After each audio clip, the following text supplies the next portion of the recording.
So, good morning, good morning, good morning. Happy Wednesday. So, guys, listen, this morning I want to just come on, encourage you a little bit in the area of relationships, particularly marriage. But listen, if you're not married, this message could still be for you. Perhaps you're in a relationship, perhaps you want to be in a relationship, or you're like coming out of a relationship and you're trying to figure out what went wrong. So, my name is Kenesha Berry. I am a mindset relationship coach. What I do is I help my clients get clear about who they are so they can create the life they want. And the reason I'm focusing on relationships is because right now it seems like relationships are really, really in trouble. Um, so, I just want to come on and give a few tips and strategies to help you set your mind to the kind of love, relationship and marriage that you really want. So if that is you, if you are the person watching this even live or perhaps in the replay, and you feel like or know that you could benefit from some tips and tools and strategies on relationships, make sure you put a comment on the post like say, Kenesha, that's me. And there's no shame in that. We all do. Trust me. Like say, if it wasn't for my mentors and for the different coaches that I've listened to and grown up under and ministers that I've really dove into, I don't believe my marriage would have lasted as long as it has. I've been married now for 27 years, my husband and I. And we like each other. Like that's the going joke, that we still like each other. We're not just married, but we're married and we enjoy each other because we are committed to our personal growth in the marriage. So this morning I wanted to share with you three things that will build a lasting love. Three things that will build a lasting love. Many of us are in relationships and we're struggling because we have a me mindset. Me, what I want, what I need. If they will only do what I want, so it's all about me, me, me. What about me? What can I get? If they will listen to me, why don't they understand that this is what I want? If they would just do it this way, I would get what I need, right? So we enter into marriage, we enter into relationship with a me mindset. And whenever you are focusing only on you, then it's hard to serve from that place. It's also hard to grow from that place. It's hard to grow a marriage, to grow a relationship, to become a better person from the me mindset, because you're so focused on what it is you want, you need, what you desire. And the truth is, sometimes even in that space, we have a false idea about what people can offer our lives.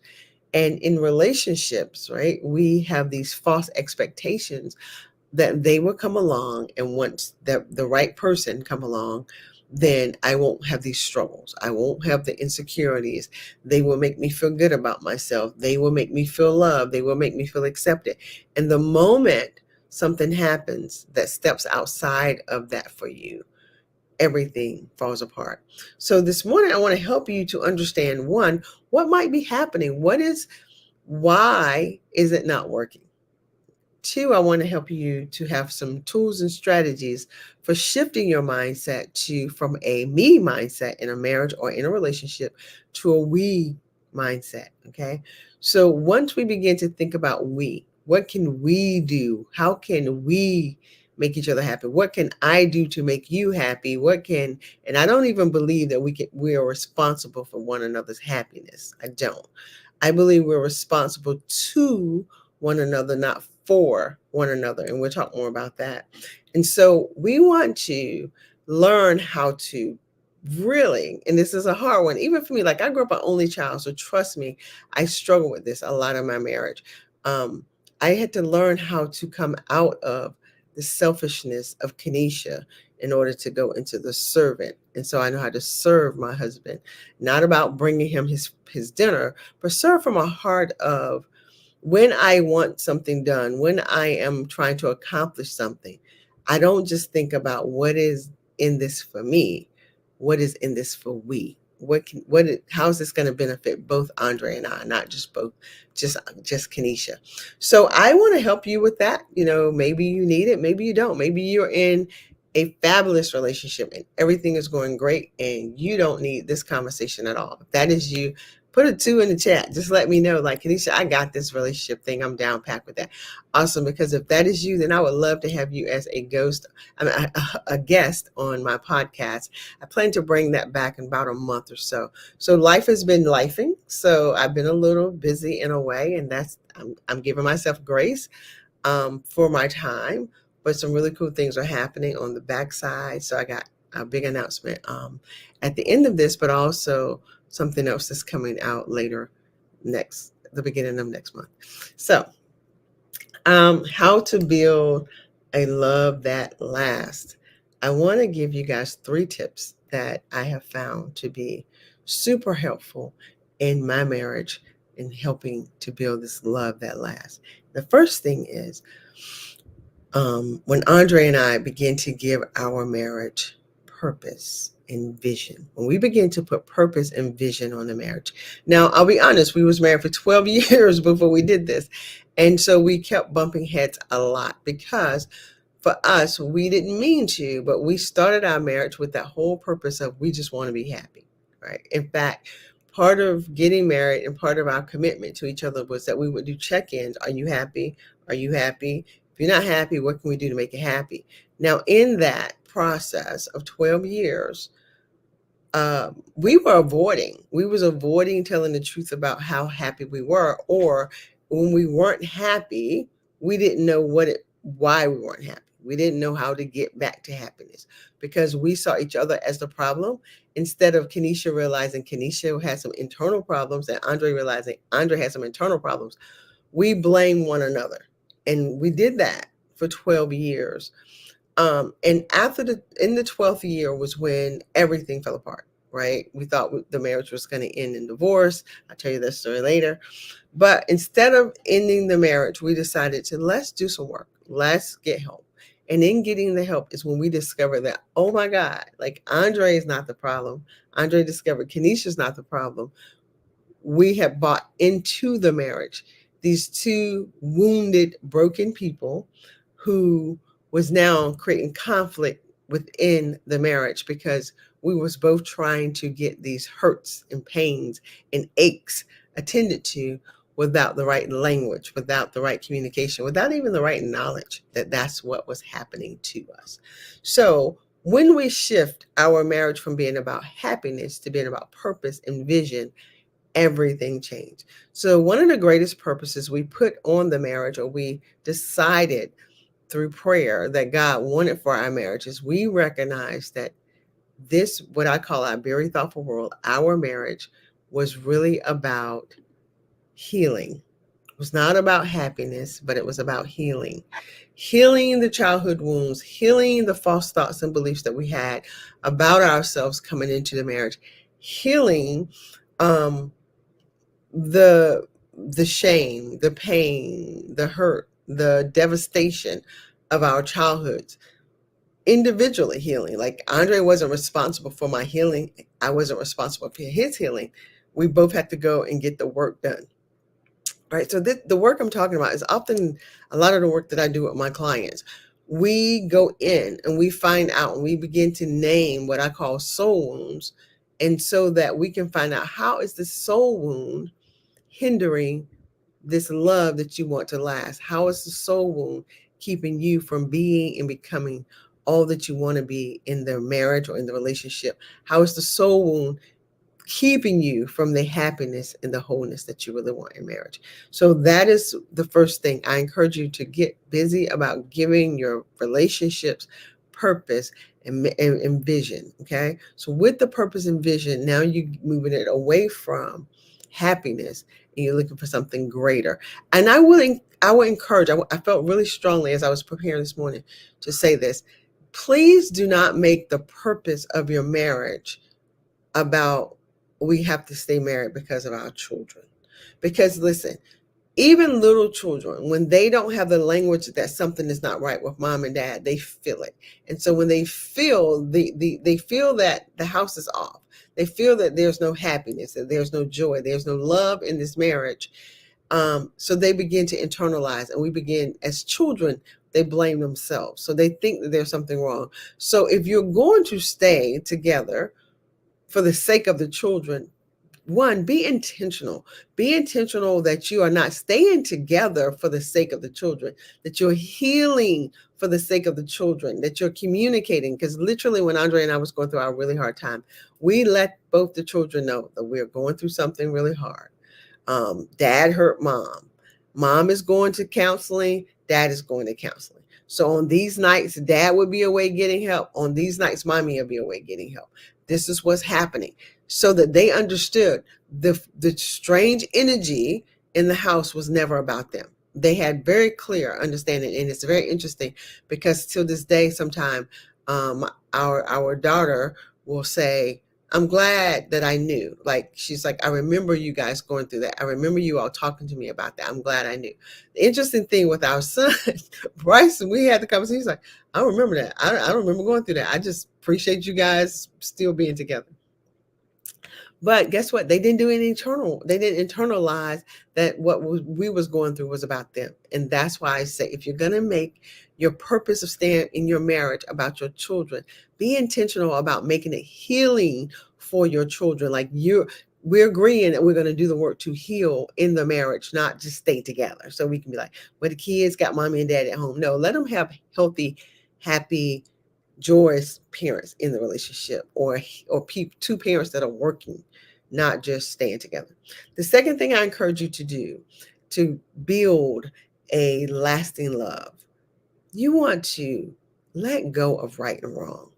I am heartbroken many times when I hear, and I was this wife, so I'm not judging, where we nitpick about everything. You did this wrong. You do everything in the house, particularly, as wives, sometimes we can be super critical about, did you left the toilet seat up again? You didn't close the closet. Like Andre, I got, Lord, I love him, but I can always tell when my husband has been in the kitchen. He leaves the drawers open. He leaves the cabinets open. So I just decided that that's my job.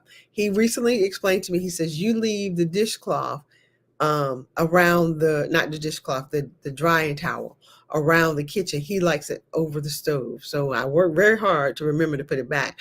But we can nitpick each other to death on these little things about, you do this right. You do this wrong. You do this wrong. I do this right.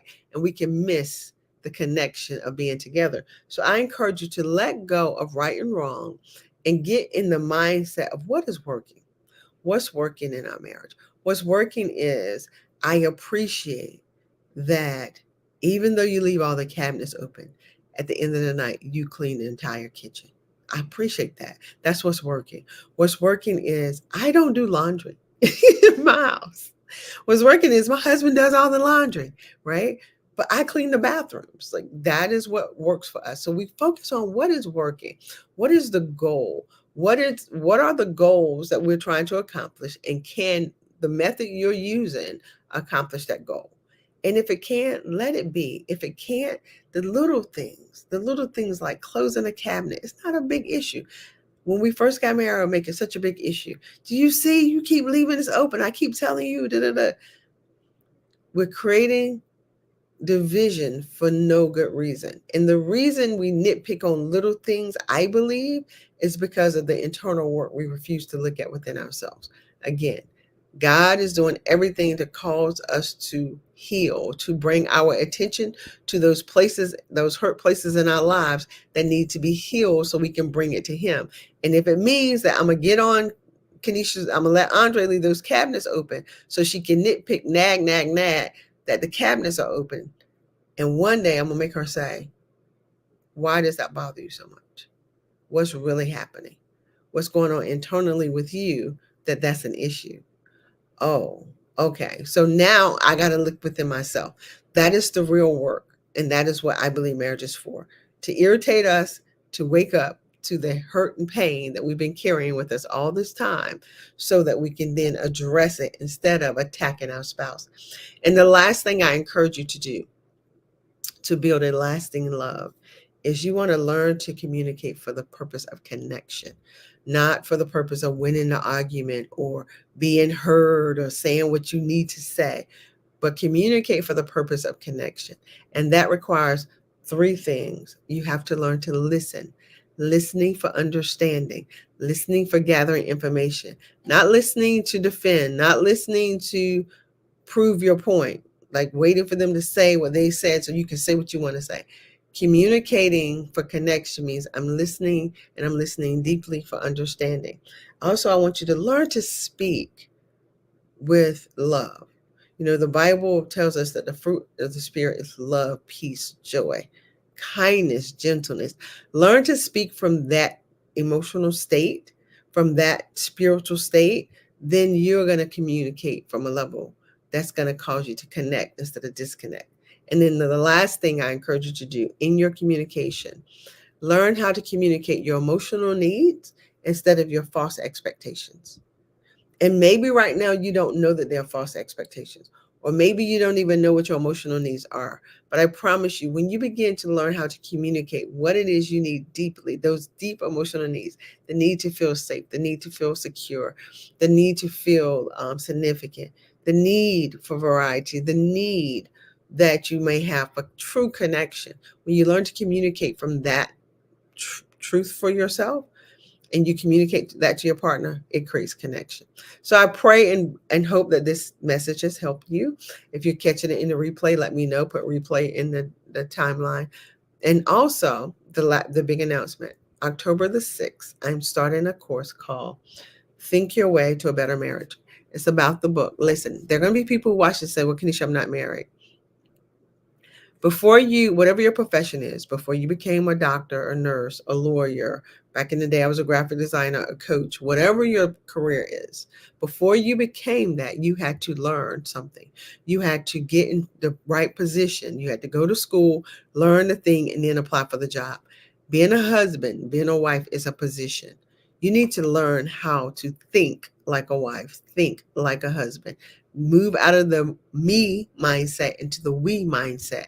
And when you start doing that, you create a better relationship for yourself. So join me and other people, a group of us who are going to journey through this book, and we're going to do the work that's required. It's a 6-week course. For the first time, I've never offered a 6-week course for free. I'm doing it for free because not only am I doing it for you guys, I'm doing it for my church. And so all we require is that you buy the book. We want you to get the book, and because you need to do the work. And then I'm going to also provide a workbook for this. So listen, put in the comments, I want to join, if you're interested in being a part of that group. All right. Thanks so much for watching. Do me a favor, like, share, and follow me on Facebook, Instagram, and YouTube. All right. Thanks so much. Bye.